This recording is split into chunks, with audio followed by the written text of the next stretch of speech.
एक लंबे सफर की कहानी शुरू होती है एक इतने शांत से शहर से जिसे देखकर कोई भी सोच सकता था कि यहाँ से दुनिया को बदलने वाला एक आदमी कैसे निकलेगा। पोरबंदर का वो समुद्री हवा से भरा कोना, जहाँ बचपन में एक छोटा सा लड़का अपनी माँ की गोद में बैठकर धूप की हल्की गर्मी महसूस करता था। उसकी माँ के चेहरे पर एक अजीब सी रोशनी होती थी, ऐसे लगता जैसे कोई पुराना दिया धीरे से जल रहा हो, अपनी खामोशी में भी एक पवित्र सा संदेश दे रहा हो। यही था मोहन का पहला स्कूल, घर का माहौल, माँ की प्रार्थना और सच्चाई के बीज जो बिना शोर के उसके अंदर गिरते जा रहे थे। जब मोहन थोड़ा और बड़ा हुआ तो उसके अंदर एक अजीब सा डर महसूस होने लगा। वो ज्यादा बोलता नहीं था, ज्यादा लड़ता नहीं था, ज्यादा दिखता भी नहीं था, एक कॉमन सा लड़का अपने ही ख्यालों में गुम।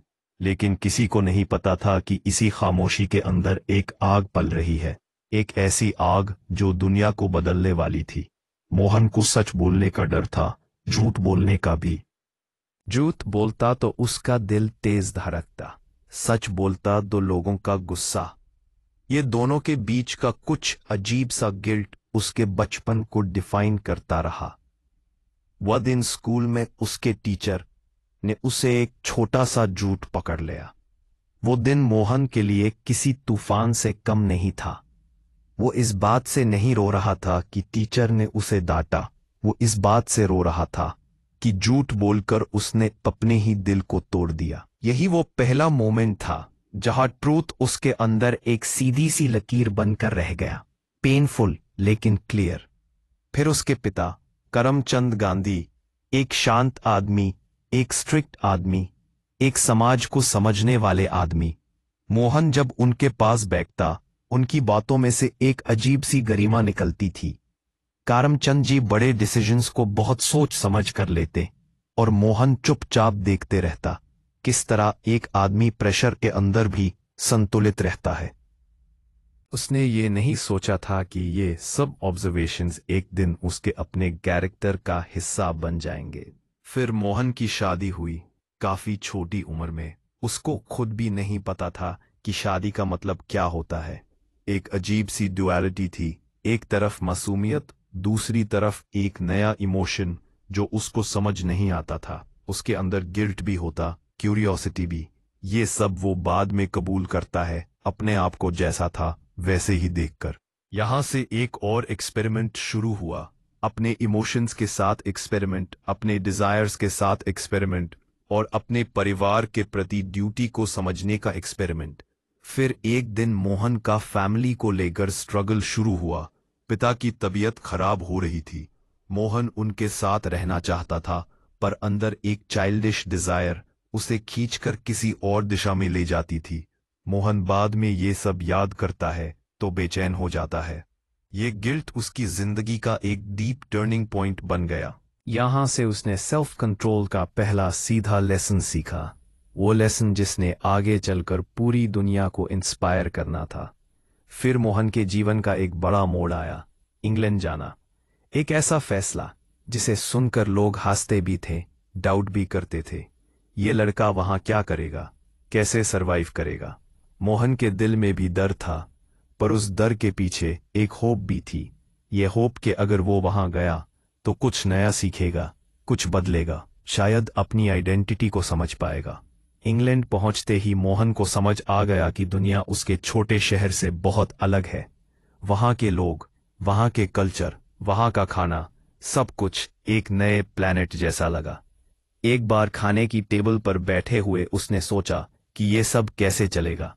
एक तरफ फैमिली का प्रेशर था वेजिटेरियन रहने का, दूसरी तरफ सोसाइटी का प्रेशर था फिट इन होने का। और मोहन ने एक छोटी सी जंग अपने अंदर लड़ा, और उस जंग का रिजल्ट ये हुआ कि उसने वेजिटेरियन रहकर भी दुनिया को एक्सप्लोर करने का तरीका ढूंढ लिया। ये था एक और एक्सपेरिमेंट, डिसिप्लिन का एक्सपेरिमेंट।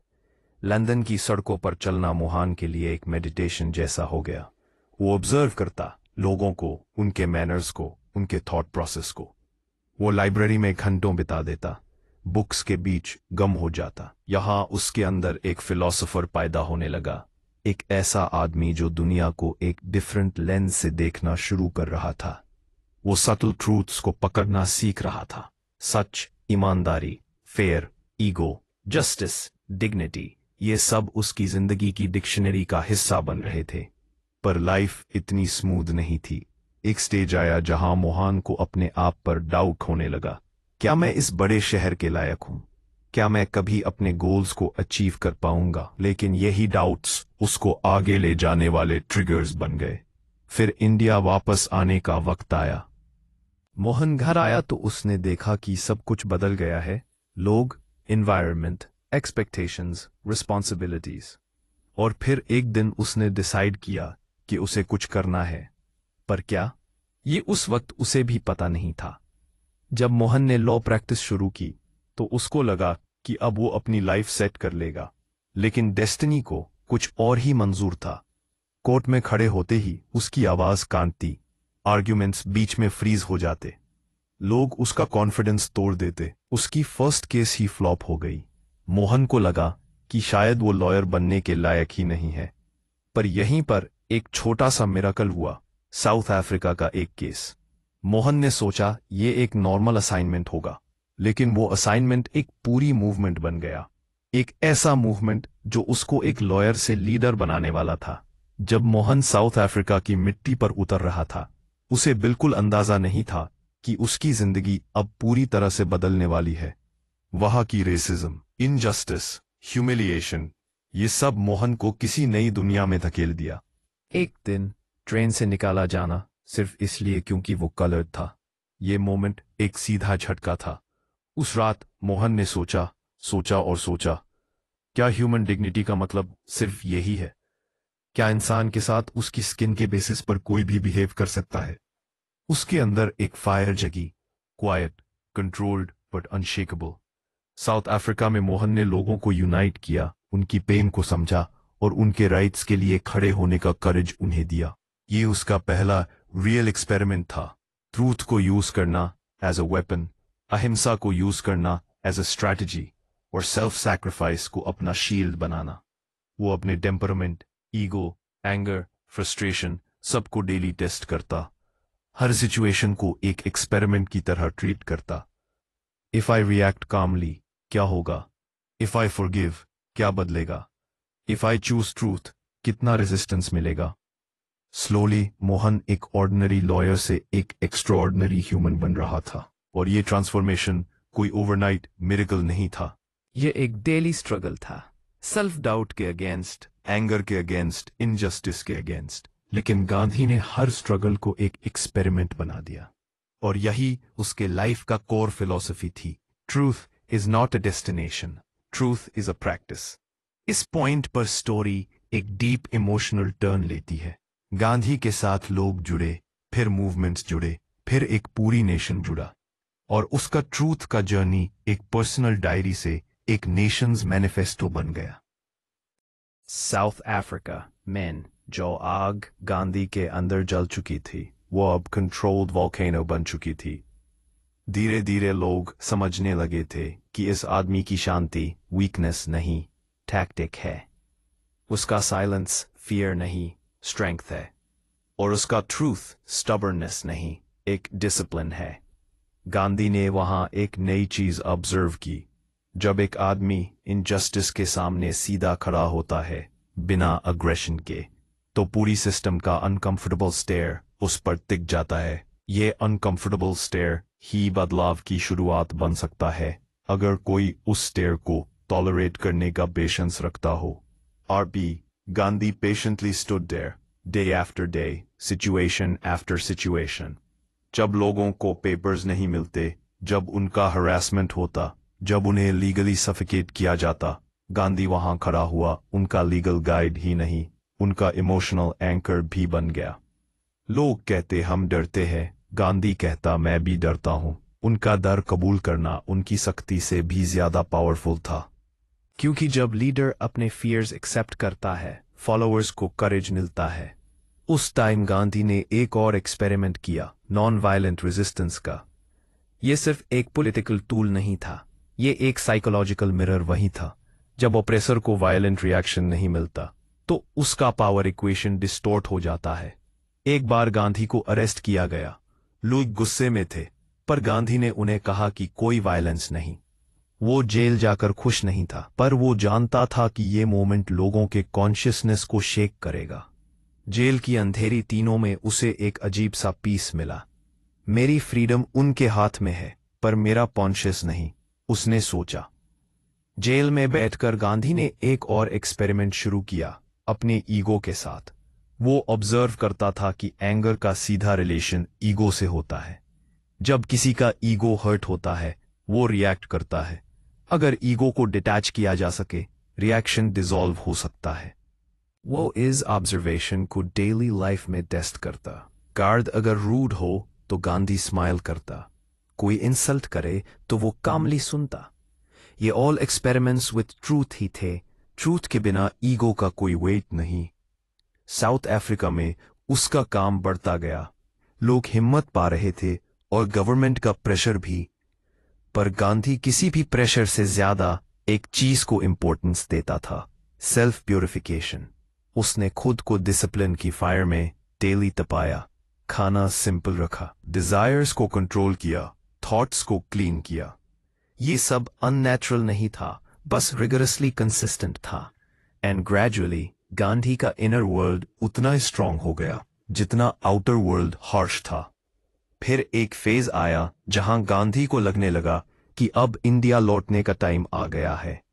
उसने साउथ अफ्रीका में एक मूवमेंट खड़ा किया था, पर उसका फाइनल अवेकनिंग इंडिया की मिट्टी में होने वाला था। इंडिया वापस आते ही गांधी दोनों एक्साइटेड और कंफ्यूज था। उसने एक लॉन्ग जर्नी के बाद अपनी मदरलैंड को देखा, पर कंट्री एक अजीब सी स्लीप मोड में थी। Poverty, injustice, caste conflicts, British oppression सब मिलकर एक साइलेंट सफरिंग क्रिएट कर रहे थे। गांधी ने डिसाइड किया कि वो तुरंत पॉलिटिक्स में नहीं कूदेगा। पहले वो कंट्री को समझेगा। ये उसका सबसे बड़ा एक्सपेरिमेंट था, ऑब्जर्व बिफोर एक्शन। उसने ट्रेन्स में ट्रैवल किया, गांव-गांव घूमा, लोगों से बात की, उनकी प्रॉब्लम्स को उनकी लैंग्वेज में सुना। ये जर्नी इमोशनल थी।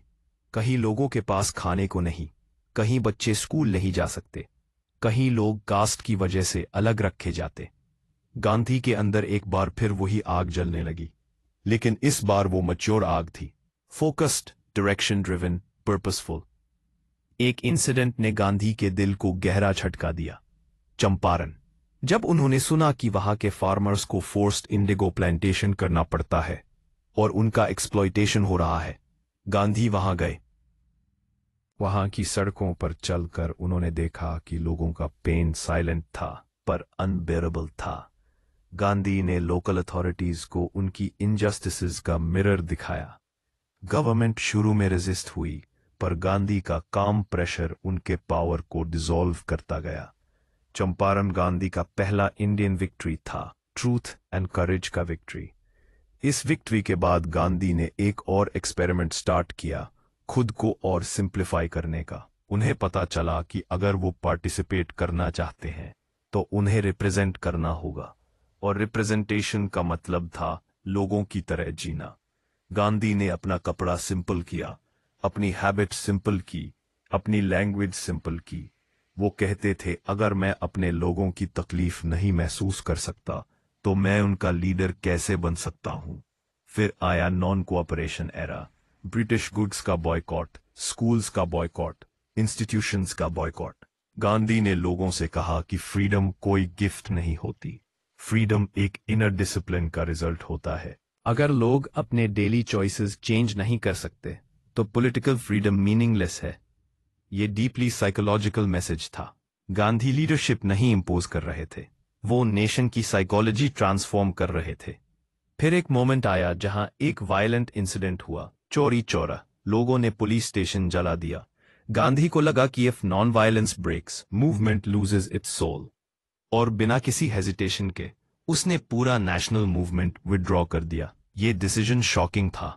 लोग कंफ्यूज हुए, कुछ क्रिटिसाइज भी करते रहे, पर गांधी के अंदर एक क्रिस्टल क्लैरिटी थी, means matter more than ends. अगर मीन्स इम्प्योर हो जाए तो विक्ट्री हॉलो हो जाती है। गांधी ने मूवमेंट से ज्यादा अपनी मॉरल कंपस को इंपॉर्टेंस दी। फिर सॉल्ट मार्च, वर्ल्ड हिस्ट्री का one of the most powerful symbolic acts. Gandhi ने दांडी की तरफ चलना स्टार्ट किया, उन दो पैरों पर इतने माइलस्टोन्स लेकर, poverty, injustice, dignity, economic exploitation. उसकी हर स्टेप एक स्टेटमेंट थी। लोग बाहर से वॉक देख रहे थे, पर अंदर से एक साइकोलॉजिकल रिबेलियन हो रही थी। अगर लॉ अनजस्ट है तो उसका ब्रेकिंग मॉरल एक्ट बन सकता है। गांधी ने एक सिंपल सा एक्ट, नमक बनाना, को एक ग्लोबल पॉलिटिकल लैंग्वेज बना दिया। जेल, हंगर स्ट्राइक, नेगोशिएशंस, ये सब आते गए, जाते गए, पर गांधी का एक्सपेरिमेंट चलता रहा। उसने हर मोमेंट को एक स्पिरिचुअल एक्सरसाइज की तरह ट्रीट किया। वो कहता था कि स्ट्रगल सिर्फ एक्सटर्नल नहीं होता, सबसे टफ स्ट्रगल इंटरनल होता है। फिर इंडिपेंडेंस का फाइनल फेज। गांधी ने पॉलिटिकल गेम से खुद को कॉन्शियसली दूर रखा। वो यूनिटी पे फोकस कर रहे थे, Hindu Muslim harmony, caste eradication, village upliftment. उसने कहा था इंडिपेंडेंस पॉलिटिकल माइलस्टोन नहीं, सोशल रीबर्थ होना चाहिए। पर पार्टीशन का दर्द गांधी को तोड़ गया। वो एक शैटर्ड नेशन के बीच अपनी शांति से लोगों को संभालता रहा। कलकत्ता हो या नौकाली, उसके स्टेप्स हर तरफ पीस का मैसेज ले जाते। और फिर एक दिन, वो ब्लैक एंड व्हाइट डे, जहां एक गुनशॉट ने दुनिया को साइलेंस कर दिया। गांधी उन्हें माफ कर देता अगर जिंदा होता, क्योंकि उसके लिए violence and ignorance twin brothers थी और दोनों को ट्रूथ और कंपैशन ही डिसॉल्व कर सकते थे। पर गांधी मरकर भी जिंदा रहा, क्योंकि उसका एक्सपेरिमेंट एक बुक नहीं था, एक इंस्टीट्यूशन नहीं था, एक फॉर्मूला नहीं था। उसका एक्सपेरिमेंट एक लिविंग मेथड था। Constant self check, self transformation, self discipline और ट्रूथ के साथ अनकॉम्प्रोमाइजिंग लॉयल्टी। और यही मैसेज आज के लिसनर के लिए भी रेलेवेंट है। हर इंसान के अंदर एक मिनी गांधी छुपा होता है, जो चाहता है कि वो सच बोल सके, सच जी सके, सच के लिए स्टैंड ले सके। पर हम सब के अंदर एक मिनी फियर भी होता है। लोग क्या कहेंगे, कॉन्सिक्वेंसेस क्या होंगे, कंफर्ट जोन टूट जाएगा क्या। गांधी की लाइफ सिखाती है कि सच बोलना एक बार का एक्ट नहीं, डेली प्रैक्टिस है। सेल्फ डिसिप्लिन एक पनिशमेंट नहीं, लिबरेशन है। और ट्रूथ एक एब्स्ट्रैक्ट आइडियल नहीं, एक फंक्शनल टूल है जो इंसान को फ्री करता है। आज जब तुम ये स्क्रिप्ट सुन रहे हो, शायद तुम्हारी लाइफ में भी कोई इनजस्टिस हो, कोई स्ट्रगल हो, कोई डिलेमा हो। गांधी की लाइफ एक रिमाइंडर है कि क्लैरिटी बाहर नहीं मिलती, वो अंदर से जेनरेट होती है। जब तुम अपने कॉन्शियंस को टेस्ट करते हो, जब तुम अपनी ईगो को तमे करते हो, जब तुम किसी के साथ अनजस्ट नहीं होते, तब तुम ट्रूथ के एक्सपेरिमेंट कर रहे होते हो। और इस पूरी कहानी का सबसे पावरफुल टेक अवे ये है, गांधी एक सुपर ह्यूमन नहीं था। वो एक नॉर्मल इंसान था, फियर्स के साथ, सेल्फिशनेस के साथ, डाउट्स के साथ। पर डिफरेंस ये था कि वो अपनी इम्परफेक्शन से भागा नहीं। उसने उन्हें ऑब्जर्व किया, उन्हें एक्सपेरिमेंट किया, उन्हें ट्रांसफॉर्म किया। और ये प्रोसेस हर इंसान फॉलो कर सकता है। अब कहानी के एंड में सिर्फ एक ही बात बची है। अगर एक इंसान अपने स्मॉल डेली डिसीजंस को चेंज कर सकता है, तो वो पूरी दुनिया का मॉरल क्लाइमेट भी चेंज कर सकता है। गांधी का एक्सपेरिमेंट एक इनविटेशन है। अपने आप को टेस्ट करो, अपने चॉइसेस को टेस्ट करो, अपने ट्रूथ को टेस्ट करो। अगर तुम लाइफ को डीप लेवल पर अपग्रेड करना चाहते हो, तो गांधी का मेथड सिंपल है। ब्रीड डेली एक छोटा एक्सपेरिमेंट ट्रूथ के साथ, डेली एक छोटा एक्शन कंपैशन के साथ, डेली एक छोटा स्टेप सेल्फ कंट्रोल के साथ। स्लोली ये स्मॉल एक्शंस तुम्हारी पर्सनैलिटी को रीशेप कर देंगे, जितना तुम एक्सपेक्ट भी नहीं करते। और अगर ये कहानी ने तुम्हारे अंदर कोई छोटी सी स्पार्क जगाई है, तो इस स्पार्क को इग्नोर मत करो, यूज एक एक्शन में कन्वर्ट करो, आज ही, अभी ही। किसी एक ट्रूथ को अपनी लाइफ में कॉन्शियसली फॉलो करो। किसी एक इनजस्टिस के खिलाफ खड़े हो। किसी एक आदमी को रिस्पेक्ट दो जिसे दुनिया इग्नोर करती है, क्योंकि सच की तरफ लिए गए छोटे कदम ही बड़ी रेवोल्यूशंस क्रिएट करते हैं। अगर तुम इस जर्नी को मीनिंगफुल पा रहे हो, तो इस स्टोरी टेलिंग को आगे शेयर करो, ताकि एक और इंसान को याद आए कि ट्रूथ अभी भी रेलेवेंट है और करेज अभी भी कंटेजियस है।